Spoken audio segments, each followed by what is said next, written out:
김영문 목사의 나눔의 시간. 지금 이 시간에는 시카고 나눔교회 김영문 목사님의 말씀입니다.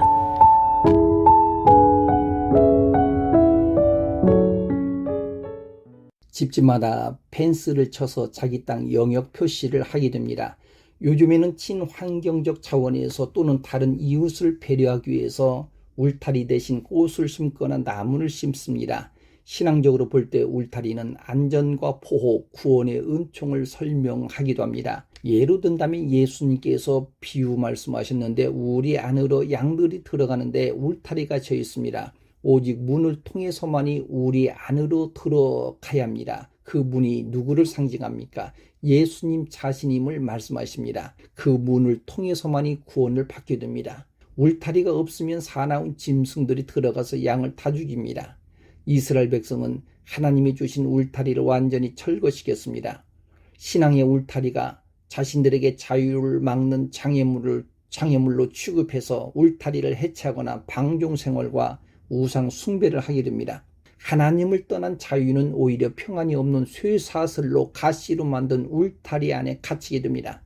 그리운 고향에 가고 싶어도 갈 수가 없습니다. 고향을 바라보며 신세 타령을 하기도 합니다. 이것이 바벨론 포로 생활입니다. 하나님 품이 얼마나 소중한가를 깨닫게 됩니다.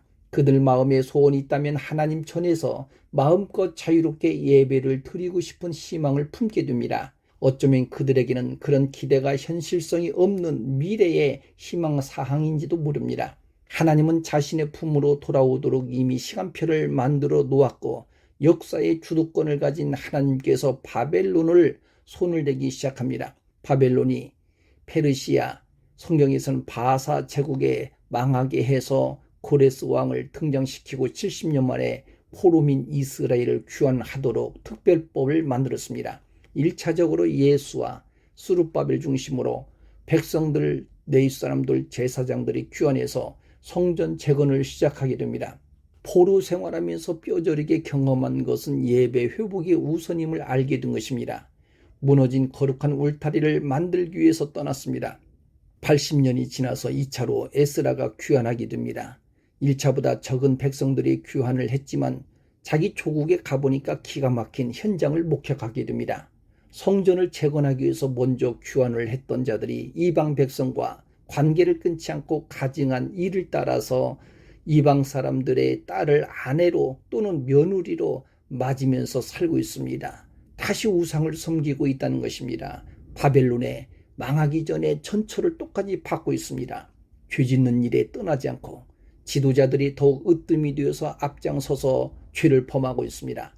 에스라는 이런 고국의 현실을 보고 기가 막혀서 겉옷과 속옷을 찢고 머리카락과 수염을 뜯으면서 주저앉아 하나님께 무릎을 꿇고 두 팔을 들고 하나님 앞에 기도드립니다. 나의 하나님이여, 내가 부끄럽고 낯이 뜨거워서 감히 나의 하나님을 향해서 얼굴을 들지 못하겠습니다. 우리의 죄악이 많아서 정수리에 넘치고 우리의 허물이 커서 하늘에 미치나이다.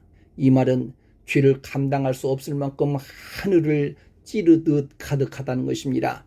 과거를 생각하니까 아찔합니다. 이스라엘 백성이 과거 망한 이유가 우상 숭배였습니다. 과거 바벨론 포로가 죄와 우상 때문에 수치를 당했습니다. 하나님의 은혜로 회복해 주셨지만 또다시 옛날 모습으로 돌아가려고 합니다. 죄가 깊어지면 죄도 끊지 못하는 중독성이 일어나게 됩니다. 죄의 중독은 이러면 안 되지 하면서 벗어나지 못하게 하는 영적으로 사단의 포로가 됩니다. 에스라가 볼 때는 백성들이 심각합니다. 들뜬 해방감에 젖어서 과거의 하나님을 떠난 방종으로 나가는 위험한 시그널을 에스라는 봅니다. 마귀가 노리는 것은 해방감에 취할 때입니다. 방종은 영적 무장이 해제가 되기 때문에 그때 마귀가 틈을 탑니다. 에스라는 공동체와 민족을 위한 중복 기도를 들을 때 우리라고 하는 단어를 여러 번 반복하여 사용합니다. 이 기도는 나 자신과 내 가정을 뛰어넘어서 교회와 민족과 열방을 위한 기도하는 영적 운명체를 가지고 있습니다. 사명이라고 하는 것은 아픔이 따르게 됩니다. 군인들이 군인의 사명 가지고 적들과 싸울 때 동료들이 쓰러져 갈 때 내가 죽을 것을 동료가 대신 죽는다고 하는 그 마음 때문에 깊은 상처와 아픔을 받게 됩니다. 그런 가운데 전우애가 생깁니다. 우리는 선교사의 전우가 되어서 그리스도 안에서 한 몸을 이룬 자들입니다. 그리스도 안에서 한 몸이 되어서 서로 지체가 되기 때문에 아픔도 함께 나눌 수 있습니다. 몸의 작은 지체, 눈이 아프면 몸 전체가 아픔을 느끼게 됩니다. 안타깝게도 오늘날 사회가 공동체 중심에서 개인 중심으로 바뀌게 됩니다. 오늘날 세대는 개인 중심이 아주 강합니다.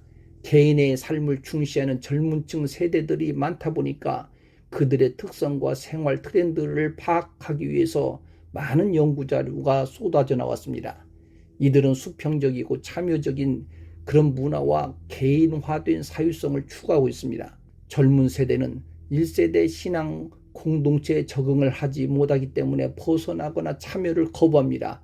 어떤 이유든지 1세대 신앙 공동체는 그들을 포용하고 함께하는 그런 선교적 교회를 이루어 가야 합니다. 신앙 공동체 교회와 삶을 분리할 수가 없습니다. 이스라엘은 해방받고 귀환하여 첫 번째 할 일이 신앙 공동체 성전 재건이었습니다. 이스라엘 백성이 죄로 인하여 바벨론 포로 생활을 이루었지만 그 포로 생활을 에스라는 안식으로 해석을 하게 됩니다. 이제 우리 하나님 여호와께서 우리에게 잠시 동안 은혜를 베푸사 얼마를 남겨두어 피하게 하셨노라고 말합니다. 포로 70년을 잠시 동안 피하도록 하나님이 은혜를 베풀었노라고 해석을 합니다. 바벨론 포로 생활을 예찬하는 것이 아닙니다. 후일에 종살이에서 해방시켜서 자신의 민족에 귀환하여 성전을 재건하도록 숨겨 놓은 자들입니다. 다시 말하면 울타리 안에 안전하게 양들이 지내듯이 비록 포로 생활이지만 하나님이 지켜 보호하여 주시고 하나님의 계획대로 포로에서 해방시키시고 잃어버린 하나님의 신앙을 회복하게 하신 것입니다.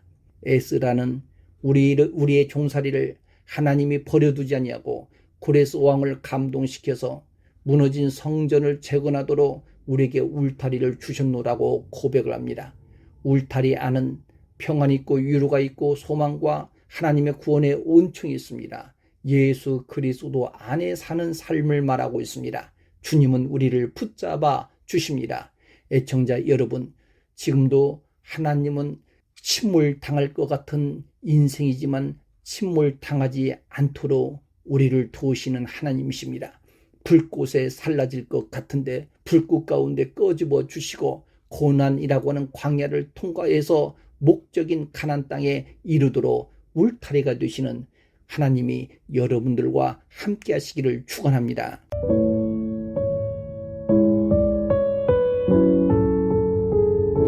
지금까지 시카고 나눔교회 김영문 목사님의 말씀이었습니다. 시카고 나눔교회는 8523 조지아나 애브뉴 몰턴 그로브에 위치해 있으며 주일 예배는 매주 오전 11시, 금요 예배는 매주 금요일 오후 8시에 있습니다. 신앙 상담이나 교회에 대한 자세한 사항은 전화 773-440-0191번으로 문의하시기 바랍니다.